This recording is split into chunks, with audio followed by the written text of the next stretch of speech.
we are opposed around the world by a monolithic and ruthless conspiracy that relies primarily on covert means, on infiltration instead of invasion, on intimidation instead of free choice, on guerrillas by night instead of armies by day. There is little value in ensuring the survival of our nation if our traditions do not survive with it. All right, welcome to episode 113 of the Abuse Hour. It is I, your host, Coffee Long, coming to you unsupervised, unmedicated, and an unchecked threat to society. Good times, man. I was really hoping, I was thinking today I wanted to do like just an all laughs thing, because for so long it's just been, it's all bad noise. And yeah, granted, man, it is called the Abuse Hour, but for God's sake, I mean, does it have to be bad noise all the time? And I thought, I'd like to do something and have a laugh about something.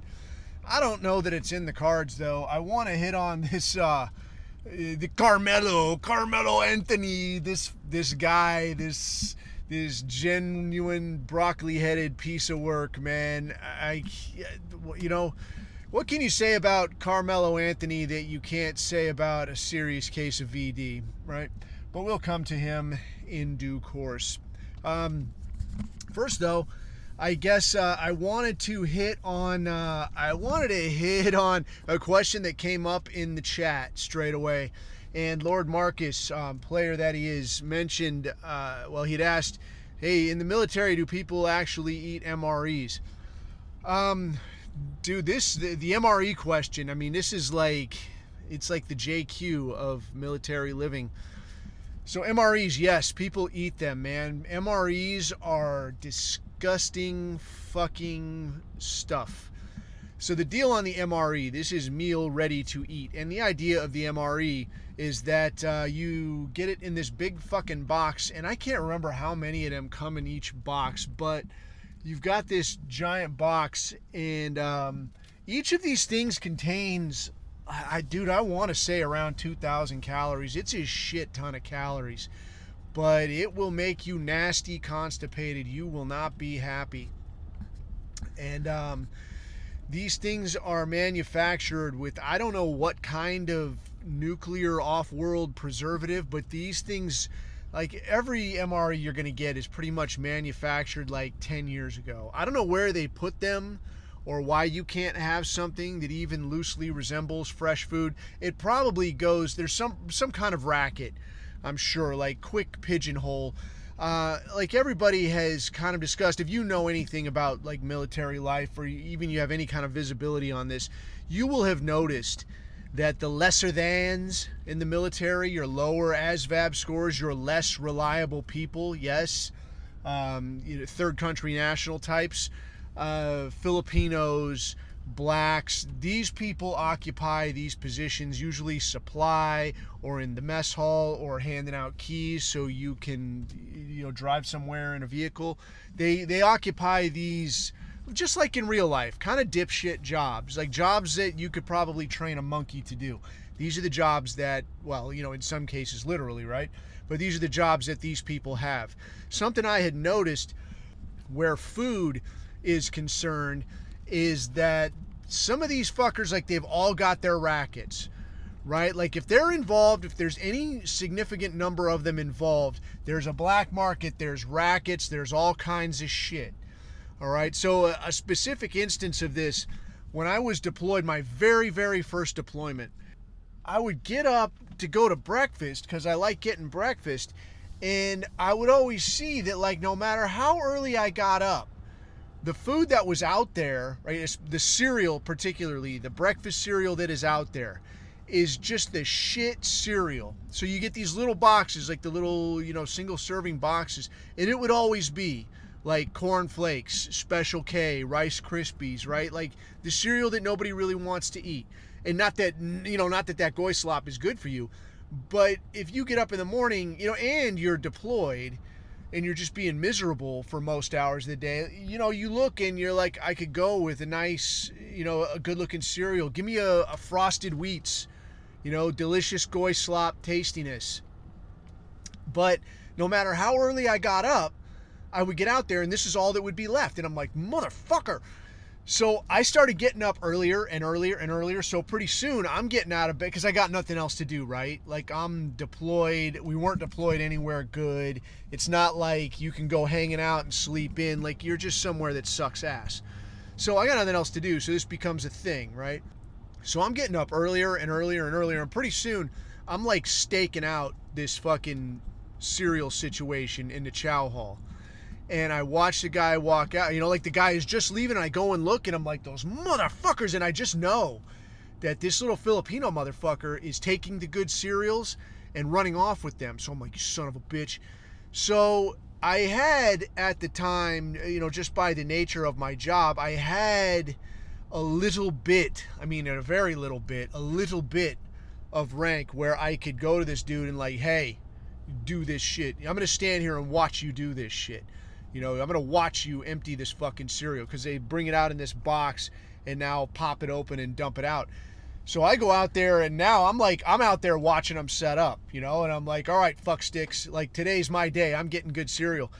And here comes this little Filipino dude and he goes out here and pops this box open where all the cereal is supposed to be and dumps it out. And I will be goddamned if it is not all Special K, Rice Krispies, just the shit cereal. You're like, what is this shit?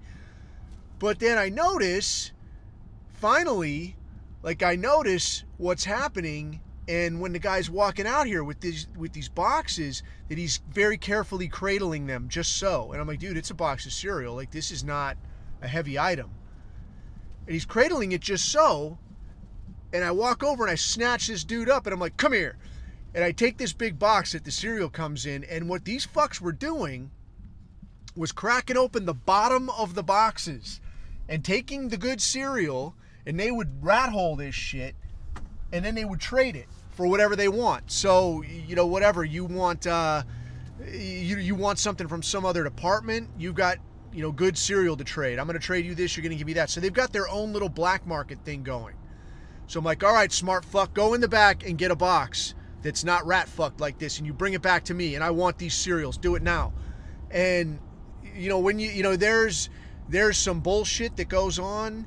Like there's some hey, I know, white guy, you got to go by the rules, and if you're going to threaten me, then I'm going to report you and this and that. And maybe he's just a lower ranking dude, but he'll have some pull because now maybe the guy in charge of the mess hall is going to go to the guy that you report to and hey, one of your guys is threatening my guys and I don't appreciate it, and maybe something bad happens to your food. What about that then?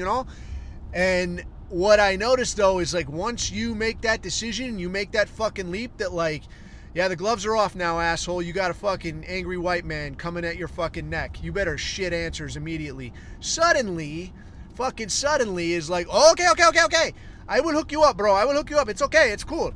And now suddenly, me and the boys can hey, when I fucking come in here or when any of my boys come in here, I want to see good fucking cereal. And yeah, it's fucking cereal, but this is how it would fucking go with everything.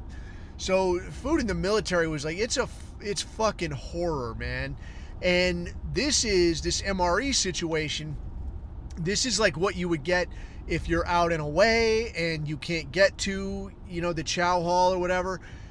So they would give you this stuff, and this stuff is absolute shit. It is the worst fucking food imaginable. They make it with this preservative, and if you eat enough of them, all you could taste is the fucking preservative. So the deal on this thing is on one hand, they're going to try to tell you about how ingenious it's put together and how all the calories are packed in just so, and you got your little coffee and your little creamer and all this shit and all the nutrients that are represented and all of this. And if you eat all of this shit, basically it'll keep you alive for the whole day.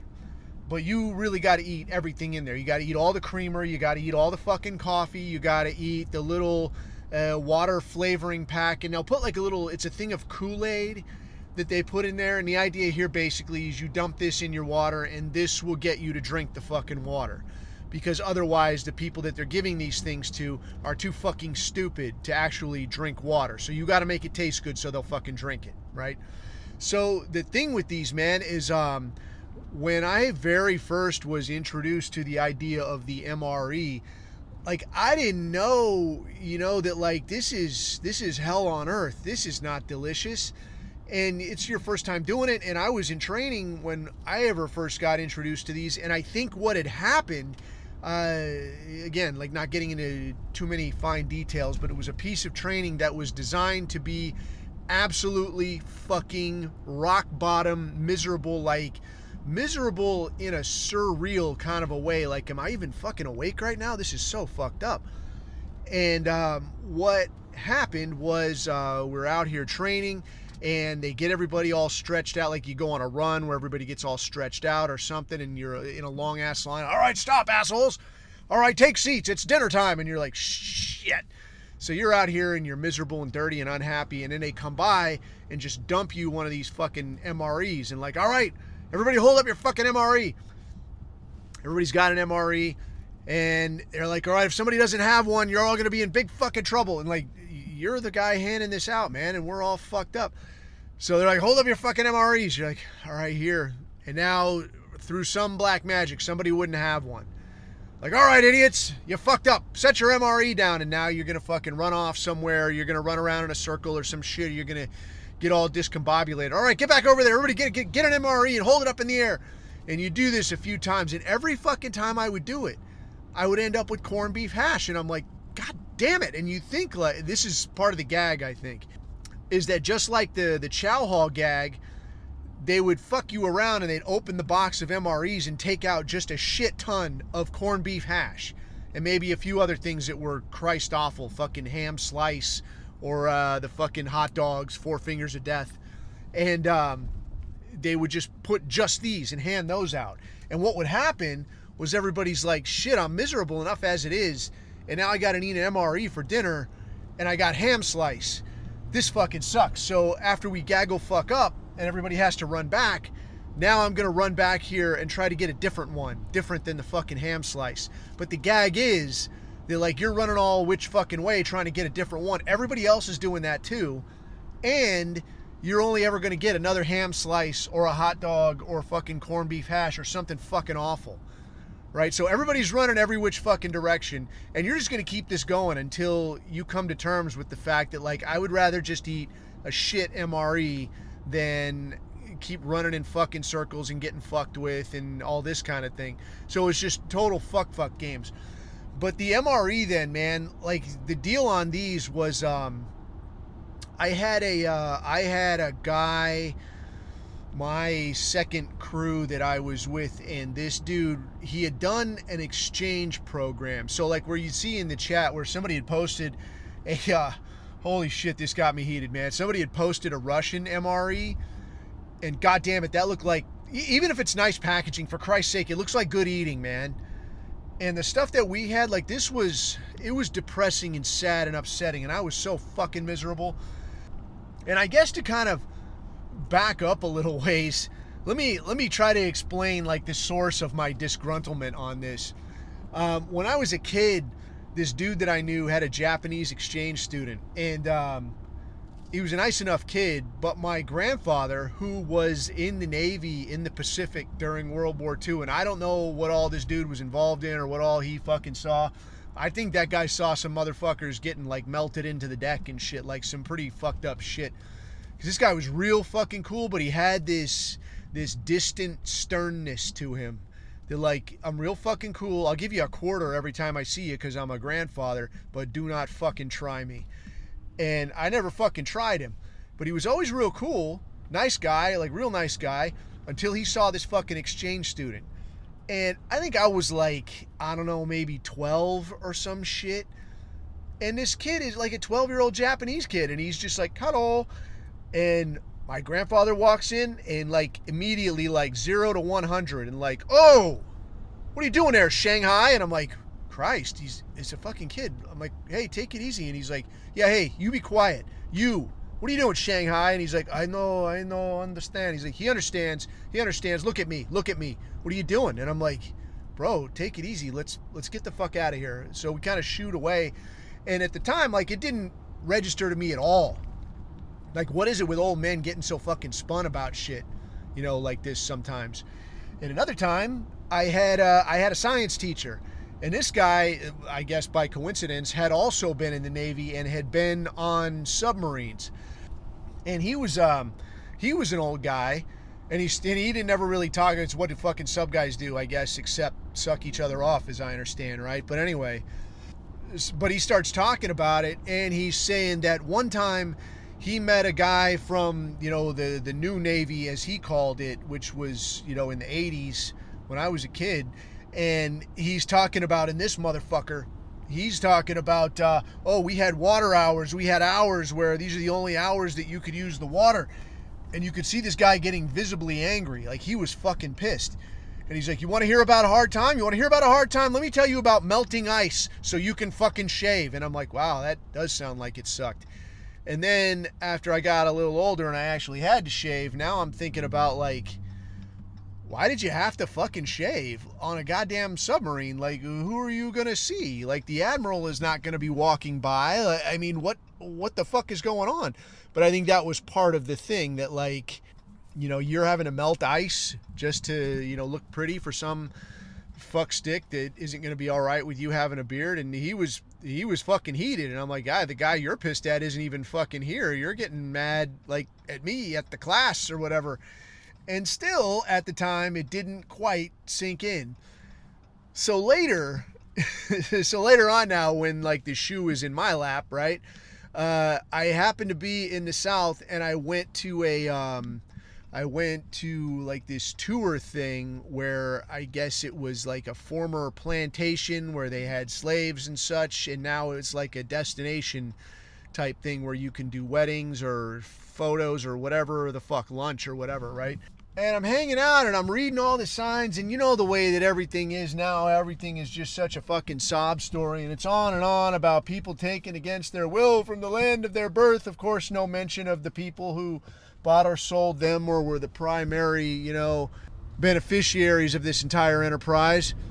But we're running on, and I'm looking at this place, and it's these good-looking brick structures with, like, 2 people high bunks and a fireplace and plenty of room to stretch out. And I'm instantly like my grandfather, right? I'm like 0 to 100 in about a second, and I'm fucking heated.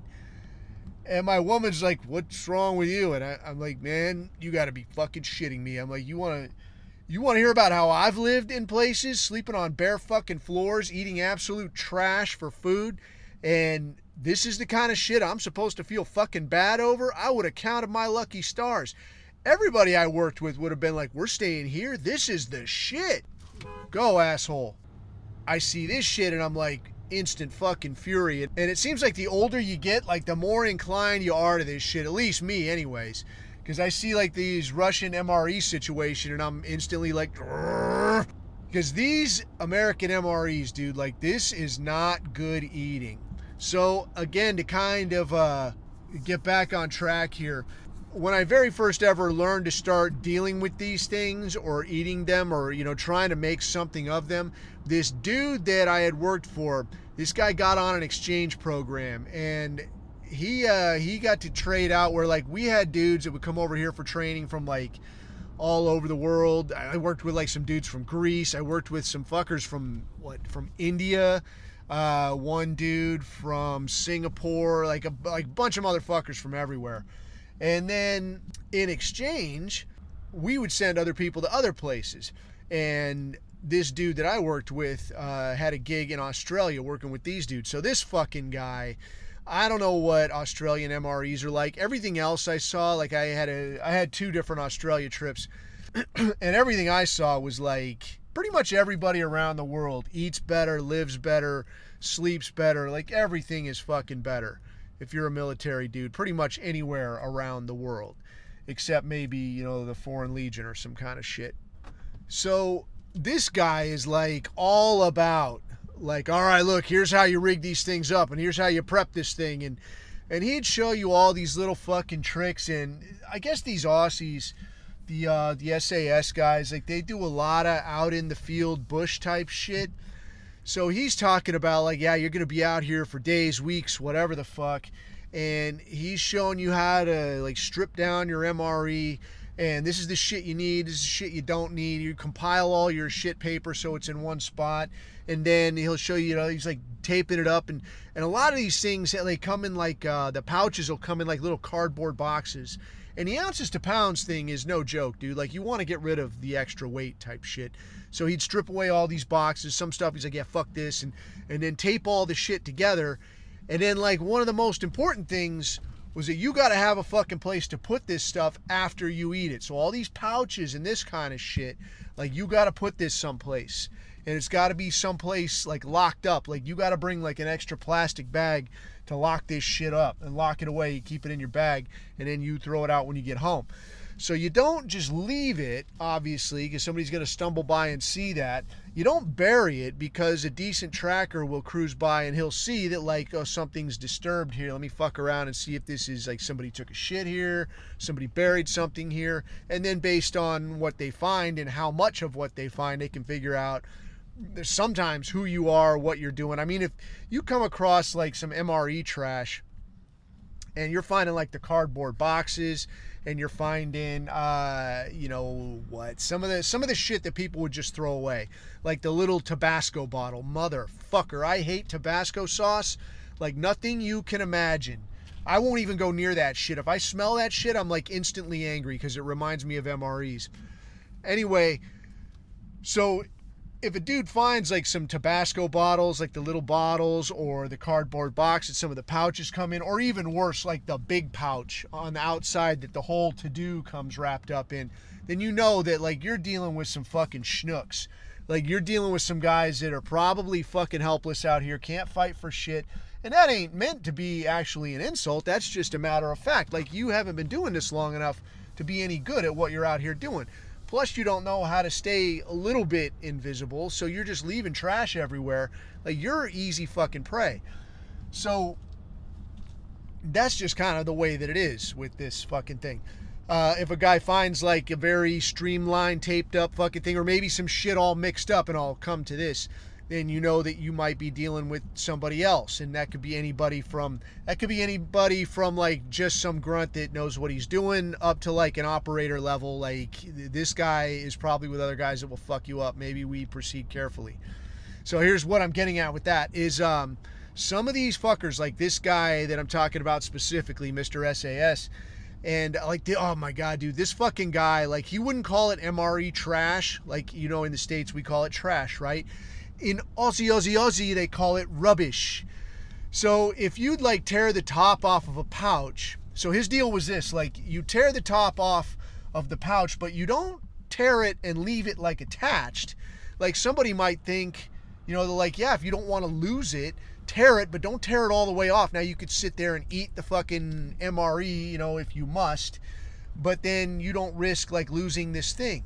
His thing was like, oh, no, don't tear it, don't leave it half torn, tear it all the way off, and then you hold it in your finger just like so, with the same hand that you hold the pouch. That way it doesn't flop around and catch light or some kind of shit. And I'm like, dude, if the make or break on me getting compromised and smoked is the tiny 1/4 of an inch strip hanging off the top of my MRE pouch, if that is what gets me seen and smoked, I was probably smoked anyway. All right, this is fucking horsecock. This is fucking stupid. But this guy was in charge, so I got to deal with this shit. So this guy's deal was, yeah, you fucking, you hold it like so, and then you make sure you don't leave any rubbish. There's a bit of rubbish right there. Go ahead and get that rubbish. And then you put it in your rubbish bag, right? Like your rubbish collection bag. And then you bring that shit with. And if you're smart, that thing's going to be a Ziploc, and you're going to have it in a pouch of your ruck that you don't go in for anything else. Because if you accidentally knock that thing open, man, I mean, you want to talk about compromised? I mean, they're talking about, you see a motherfucker like, I'm hiding out in the bush, right? And he's got his fucking ghillie suit on. He's all fucking face painted up, and like you can always tell the amateur because like they'll paint their face but then not their hands, or they'll wear a big gold fucking watch, or not paint their neck or whatever. And now, like, I see you, dude, you're right there, you're just like a guy with a painted face. What is this shit? And everybody's face paint is always like spot on, day one, like, this is how I conceal the high points or the more reflective points of my visage. But, you know, over here I try to highlight and it flattens the fucking curvature, and like, get the fuck out of here. Because by day 2 is like just the 4-finger swipe, ding, ding, ding, like there. Just stop fucking looking at me. But, yeah, this dude would get in your ass, man. So you'll go this extra mile to make sure that, like, oh yeah, nobody could see me. But then the smell, man. And this is the worst part, I think, about an MRE is the fucking smell. These things fucking smell a mile a fucking way. There is nothing nastier, maybe than actual shit, right? Maybe like if somebody was carrying around an actual turd. Nothing smells worse than MRE trash. It is god awful. It is horrendous. So if you're going to eat this stuff, you're going to eat it, and then you're going to get that little Ziploc out, and you're going to put the MRE trash in there as quick as you can while holding your breath. And like, okay, it's over with. It's over now. I'm alive still, unfortunately. The downside of this all is that you got to carry extra water, dude. And it is probably water and batteries for radios is probably the single heaviest thing a guy's got to carry. Except maybe bullets. Bullets, you know, depending what you're carrying, that shit can get pretty heavy. But I mean, you're gonna want those bullets, goy. So you got to carry this extra water because you eat this thing and it's gonna sit in your guts like a lead slab. It sucks, dude. And there is just nothing nastier than, you know, some of these you know, beef stew or the ham slice. God damn, dude. And it comes in this watery shit that's like, oh, it's fucking nasty. They do have, they did in recent years, like, I don't know, maybe halfway through my time, they came out with a way to warm this thing. And I don't know what the thing is, but it's like this little chemical slab, and it comes in its own little sleeve.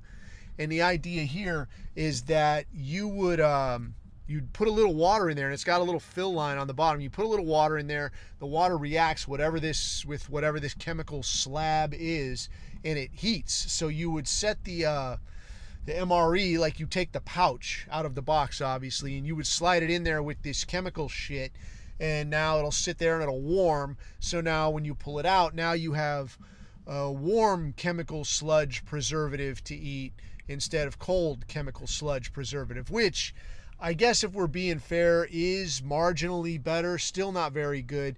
But the funny part is that the instructions on the little chemical sleeve warmer thing, it says like step 1, you know, unask the pouch and take it out of here, insert the pouch into the thing. Step 2, fill with water up to the line, you know, the line below. Step 3, lean against a rock or something. And then it's got like a little diagram of like a little shape and the pouch like leaning, and it says right on the thing, rock or something.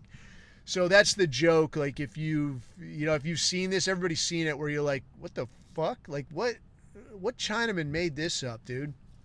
It's like those chopsticks you see where it says like, hold it like this, put the other one like that. Now you can pick up anything. And yeah, it's like a guy picking up a truck with a set of chopsticks because he's holding it just so.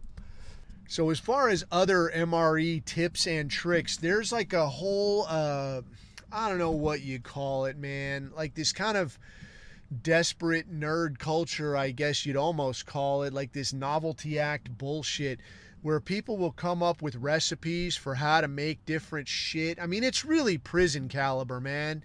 I mean, if you've ever seen any of that shit on YouTube that's like, look, here's how you make a delicious prison snack, and they'll take like some shit like dry ramen noodles and crunch it up and mix it with like fucking Fritos and then put, I don't know, macaroni and cheese sauce and then whatever the fuck they do with it, right? All this nasty shit. They're like, they're good. They're good as hell. Like, it's not good as hell, dude. It's passable because you've been in prison for a fucking decade, and what you're eating is just a slight change from the shit you've seen every day for the past 3 years. So it's not fucking good. It's fucking awful. But there are some dudes like, you know, I don't know how to say, man, maybe dudes that are like still, you know, E3 and below and think they're going to figure out some way to make this not as horrible as it obviously is. They're going to figure out some kind of shit. So there's all kinds of like MRE recipes. And these fuckers will have you like stripping down multiple MREs, and they'll figure out like, yeah, you take 2 packets of creamer, and you take the cheese spread, and then you get the pound cake and the freeze dried strawberries, and you smash all this shit together, and then you add some water, and then you spread it on a cracker, and then what the fuck did they call the cracker, dude? It was something. I can't remember what they called the cracker. Maybe it was just cracker. Hey, cracker. But I think it was just cracker. But you spread it on the cracker, and now it's what? Oh, it's strawberry cheesecake. I'm like, dude, this is not fucking strawberry cheesecake. This is a bunch of other horrible shit all sludged together on a cracker. That's what this is. This is not fucking cheesecake. Fucking quit it. So it basically just prolongs the misery, you know? So you take this shit, and some dudes will mix things up and make things into things that they think are other things, but they're not really. They're the same fucking things, and they're as bad as all the things were on their own. But I guess in all, there were a couple items, very, very, very, very few items that were actually worth the shit. So I think the MRE was actually designed for when, like the Vietnam model, and all of this shit kind of goes together. Like your gear, like your kit, as dudes started calling it, like we're all fucking Brits now. Like your op gear, right? It used to be like in the day, like we had a lot of Vietnam model shit. So we'd have like those fucking green ass canteens, and in that pouch, in the bottom of that, there would be what's called a canteen cup. And it's a cup that it's like a metal cup, and it has these folding arms, and it's metal, so it's not super light. I wonder if you could get like a plastic. No, you wouldn't want a plastic canteen cup. But you got this metal cup, you have at least one of them, and the deal with this is that you could put it over a little fire, and the handles are thin enough where they don't conduct enough heat, so you won't burn your fucking fingers on them. It fits right in there, so the canteen sits in the cup, and then the cup and the canteen sit right in the pouch. It's actually a decent fucking design. And the deal with this was that you could get a little fire going, and now you could put that coffee, put that creamer, put some fucking sugar. You could at least sit there and have a halfway decent cup of coffee. All right, like you're miserable, you're sleeping outside, all this shit. And I'll tell you what, let me fucking caveat real quick. If cats are like, coffee's a fucking bitch, he doesn't like to go camping. Dude, this was not fucking camping. I will tell you, like, I don't mind going camping. I'm like, I won't go anywhere near that shit now because of how ruined it all was. But the way that we rolled when we were like bunny ears in the field was like, you'd have your plan of like, you're going to stay out here however fuck long it's going to be, right? 2 days, 3 days, 4 days, 5 days, whatever. You go cruising around, everything that you're going to fucking live off of is in that fucking bag. And the way these fucks planned these training trips was like, you might start getting shot at any second. You might have to drop that shit and fucking bolt. So you have to fucking plan your shit. Like, everything that's in my pack is shit that I can live without. I got enough shit on my person to stay alive for like 24, 48 hours. I got my op gear on me. Maybe I got a power bar or some shit in there. I got maybe a Camelback or a canteen with some fucking water in it. If I got to fucking sprint, right? Like if I get engaged by fucking Al Qaeda, or I get engaged by the fucking Chechens are coming, you know, dudes with Quaker Oats beards, I'm going to drop this fucking ruck and I'm going to haul ass. So you got to have your shit all fucking staged out where like, yeah, this is how I'm going to fucking live. And you're living very carefully out of these three, like the shit that's right next to you on your person in your pockets, the shit in your bag, the shit on your gear. And you've got this all planned out very carefully. So you do this for 3, 4, 5 days. All right, you ain't living in no fucking tent, bro. That ain't in the fucking cards. You're going to lay up usually during the daytime, which means you're going to put up like a poncho, and that's basically like a camouflaged fucking just a fucking plastic sheet. Maybe put some IR netting over that to kind of hide yourself. You're going to hide behind a bush or whatever. And it don't matter how hot or cold it fucking gets. You're going to fucking sit there and you're going to sit still. You're not going to move. You're not going to talk. You're just waiting for it to get dark. And then you can move again. So you're going to fucking sit there and just hate life and try to stay alive. All right. Again, staying on watch the whole while, because who knows if you get shot at 3 seconds from now. All right. And in fairness, it is good training, because the last thing you want, you know, if recent history has taught us anything, Like, you don't want to be the guy that's out there getting fucking comfortable and now you get fucking shot at, right? You're going to be in a bad fucking way. So you have to do it this way. But it still fucking sucks. So you're going to sit there and fucking sweat, and then when it's nighttime, now you can fucking move again. So now you're going to get up and move and go, like, eyeball whatever you're looking at, go look for Carlos the fucking Jackal, go scout out some fucking area, pass through on your way to somewhere else, whatever the fuck you're doing, all right? So what does this leave you with? You ain't really getting a lot of sleep. If it's daytime, you kind of got to stay on the ball a little bit. Somebody's going to be on watch. You'll trade off in that capacity. But you're not going to sleep good during the daytime. Nobody ever does. That's complete ass. At nighttime, you're going to cruise. You're going to stop once in a while. Now your body wants to go to sleep, but you can't, man, because you got to fucking work. So when you do finally stop for the night, it's usually going to be when morning is starting to approach. So, you're going to start thinking about it maybe like 3 or 4. Like, all right, we got to find a good spot, to stop. When it's pitch fucking black, you're not really going to find anything. And again, when you got night vision, this can be easier, but shit looks a lot different in the daytime. So you're going to be cruising, and now you're going to fucking stop, and you're going to find your fucking spot. At this point, now you'll get maybe 2-3 hours or whatever. But now you're going to go back to that trading off of who's on watch and who's just going to sit there sweating. So when you're living like this, all right, the ounces fucking count, man. Like, how much shit are you carrying? How much water are you carrying around? Do you have enough? Do you have so much water that you're just some jackass camel? Like, dude, I brought way too much. And now you're just lugging this shit around for 6-7 hours a day? That fucking sucks, dude. So you got to think all this shit through. So with your food then, the MRE idea, yeah, man, it's super concentrated. Yeah, it'll keep you alive, but I am telling you, it is fucking miserable. If you got to get some kind of food like that, dude, pay the fucking money. Get your Mountain House snacks.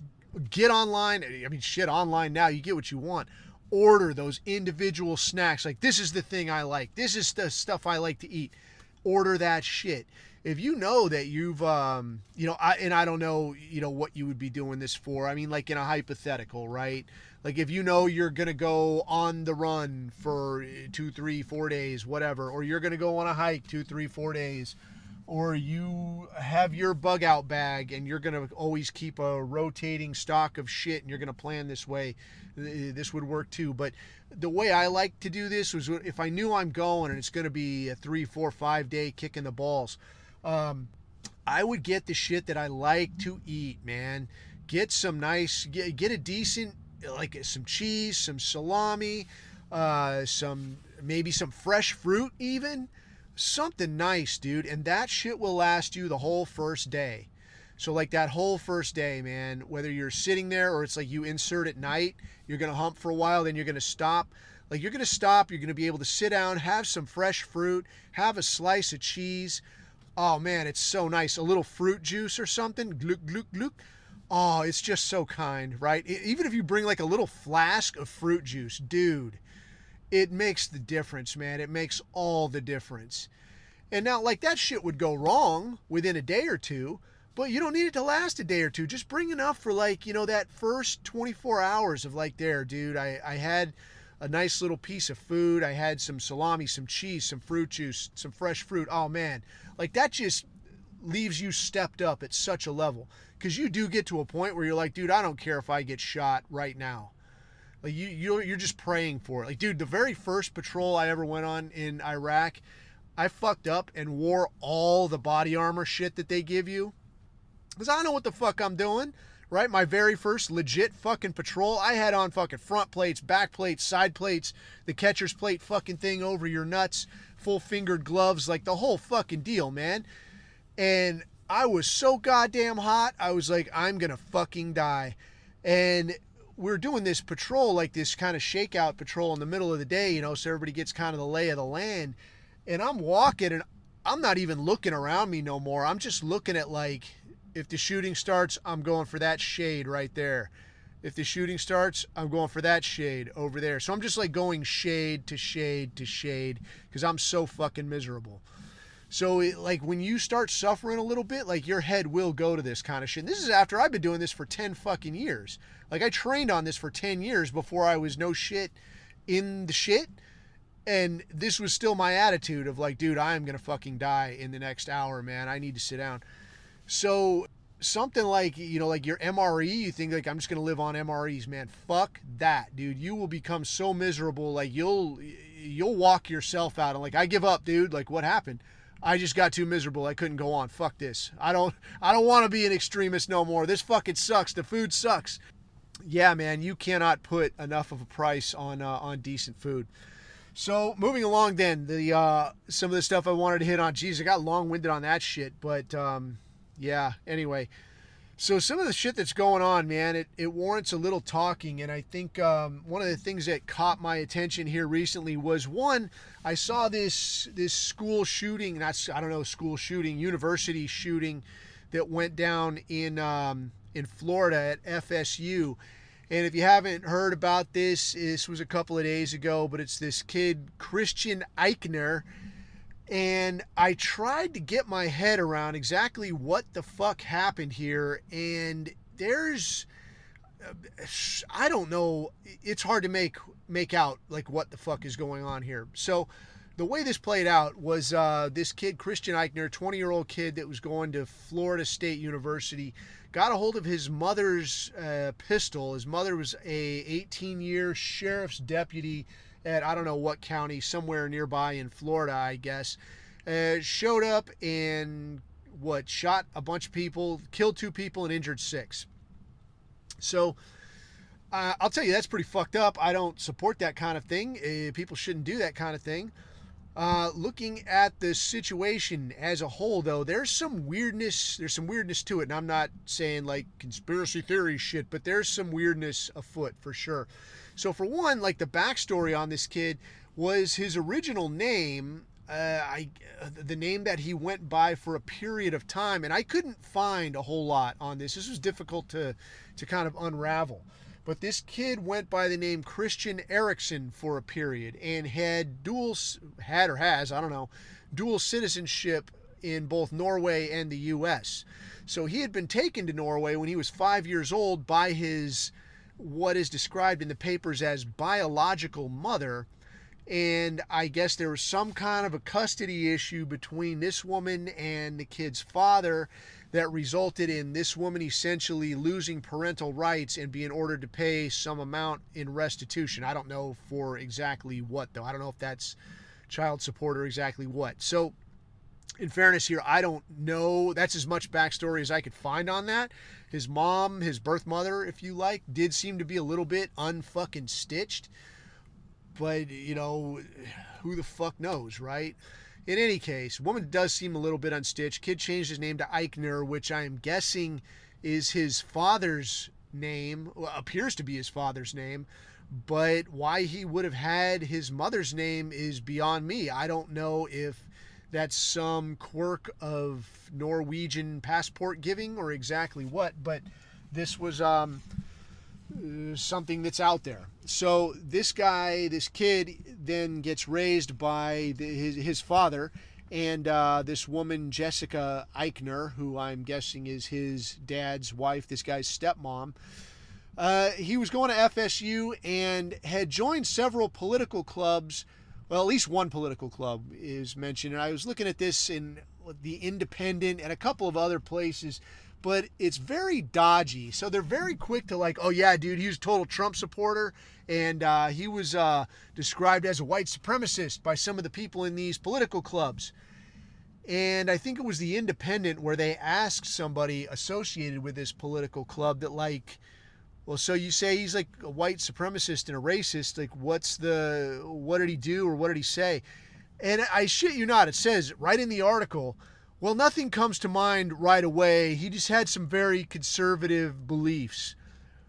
And I'm like, God damn, dude. So this kid gets fucked around where like he's in Norway, he's not in Norway, he's with his mom, he's not with his mom. Now he's raised by this guy and this she-cop. And now he's going to FSU and now he's the bad guy and he's a horrible fucking guy. Well, exactly why? Well, I'm not exactly sure. I'm sure that he is. I mean, for fuck's sake, dude. I mean, the only thing missing here is psych meds, dude. I mean, if there was psych meds thrown in here as well, it'd be like, yeah, this makes perfect fucking sense. I mean, good God almighty, how much can you fuck with a guy before something bad happens?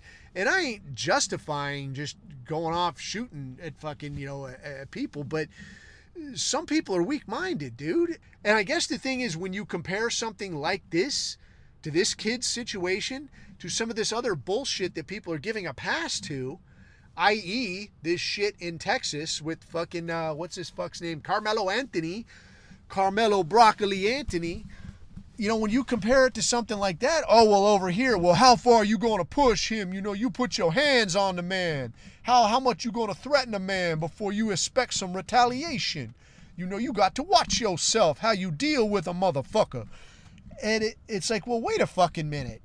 Over here, you're going to come at this guy about like, yeah, fuck this guy. This guy's fucking nuts, and he did this, this, and this. But over here, you're going to say, oh, well, you got to give this guy a wide berth no matter what he does or says or where he goes.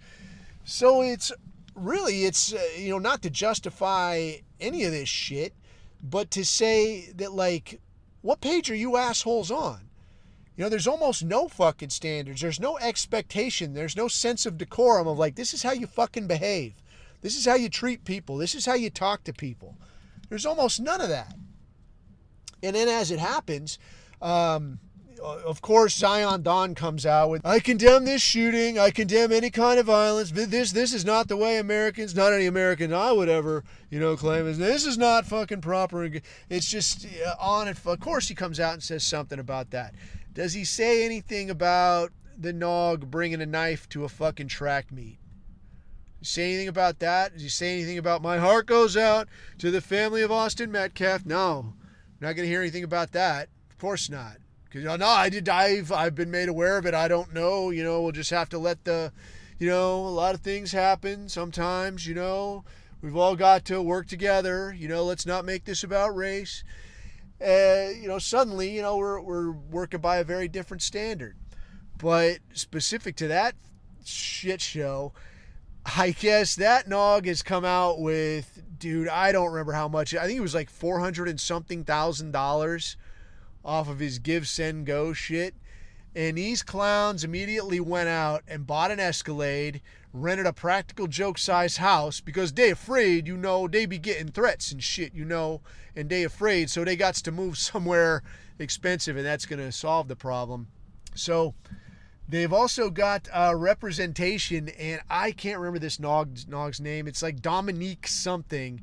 But this Nog has already been arrested and imprisoned several times. Now he's a lawyer. But this Nog has been imprisoned multiple times.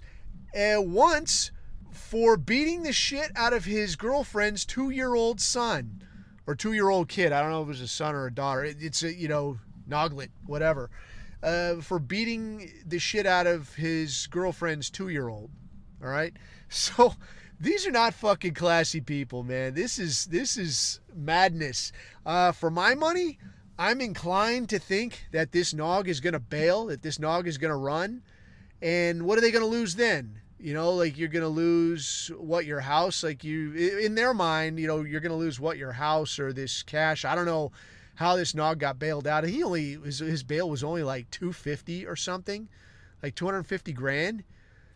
What the fuck, right? Like that kid that I guess threw a Molotov at the governor of Pennsylvania, Governor Shapiro. Oh God, that guy didn't get bail. And he didn't kill anybody, but he doesn't get bail. And when you look at this shit, it's like we've almost come to a point where black crime is just part of the landscape.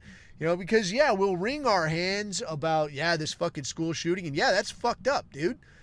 I am not cool with that at all. If my kids were going there, I'd be like, oh, I don't want that. If I was going there, I'd be like, I need to watch my fucking step around here. Shit's dicey. I don't want that kind of thing going on. But I do notice that with something like that, we're going to get spun up. We're going to get very excited.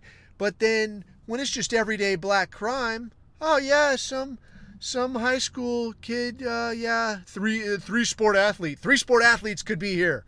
I hate 3 sport athletes, right? When it's something like that, then it's just like, well, golly, what could have been different? I saw an article that was like, maybe the weather was to blame, because man, if it just hadn't have been raining and if they had called off the track meet, yeah, if any of those things happened, this would have just happened later. Like, this Nog was always going to kill someone. This Nog was always going to land in prison. All right, so even if he does run on this thing, because he's getting charged with fucking murder, you can't just go around stabbing people in the fucking chest and not go to prison, right? So, and quite honestly, you brought a knife to a track meet, all right? You demonstrated intent, right? I intend to fucking get into some shit. You demonstrated intent by bringing this knife and going somewhere you weren't supposed to be. And then when confronted, you decided to make a fucking thing out of it. All of this, to me, certainly suggests premeditation.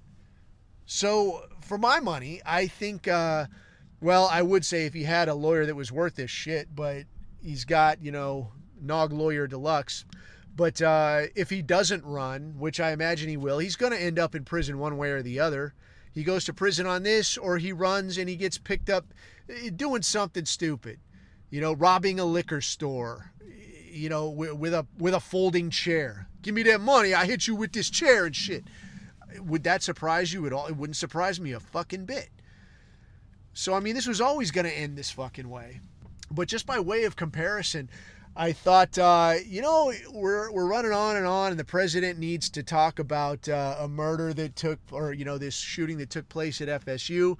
This warrants the president's attention, and I need to take time out to make a comment. And people love saying that, like, well, it's white people. They're the mass shooters. They're violent and they're crazy. They're the ones that go fucking nuts and kill people. Well, let's take a look at what's going on in Chicago, man. So I just pulled up Chicago News Today. And I pulled this shit up, and what do I see, man? We finally caught this teen that's suspected of, teen, right? Obviously no picture. Suspected of involvement in a shooting in 2023. He's the only one of them we've caught, but we know he was with some other people when this shooting happened, so we're going to get to the bottom of it. Another guy was just arrested for another shooting in some other part of Chicago. And then, here's the best part. There was some guy arrested at a pro-Palestinian protest, and he's going to get hit with hate crime charges for punching two counter-protesters who, turned out to be Jewish. So apparently, like, these two Hebrews didn't even have any, they weren't wearing their, as far as I know, right? They're only listed as DePaul students, but they turned out to be Jewish. And there's this pro-Palestinian fucking rally protest fucking thing. And this little 56% mud puppet rolls up and drills one of them in the head. I want to say drilled both of them, but definitely sucker punched one of them. And, I mean, even as described in the article, they turned out they were Jewish.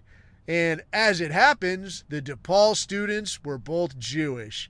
So this guy's getting hit with, I don't know what all they're gonna hit him with. I mean, probably some kind of like conspiracy to riot, attempted murder, or some kind of shit. But they're throwing in that hate crime booster as well. And like I said, man, like, you're going to have to actively demonstrate that, like, dude, I had no idea that they were God's chosen special people. I thought they were just regular white people I was assaulting. And if he can demonstrate that, then probably he'll get cut loose. Like, if he's got a friend that'll come forward and be like, yeah, he just said to me, like, them two white motherfuckers, I'm going to go punch them in their head for their privilege. Oh, well, that's perfectly understandable. I'm very sorry, Mr. Tyrone. Go ahead and get back to business. In that case, I think it'll probably be all right. But, yeah, so when I look at something like that, like just Chicago, and that's not even counting the other majority black cities. I just saw a thing today that it's actually Memphis that is taking over as the per capita most violent city in the country, between places like Memphis, St. Louis, Detroit, Camden, New York, Houston. I mean, pick a fucking place, man. So what I think it's going to have to be is like, hey, we're just going to, just like when you're kids, you two aren't going to be able to play it together anymore because it just ends badly every time. All right, these people fuck around until somebody gets fucking smashed, and then it's hands across America for like the professional victims.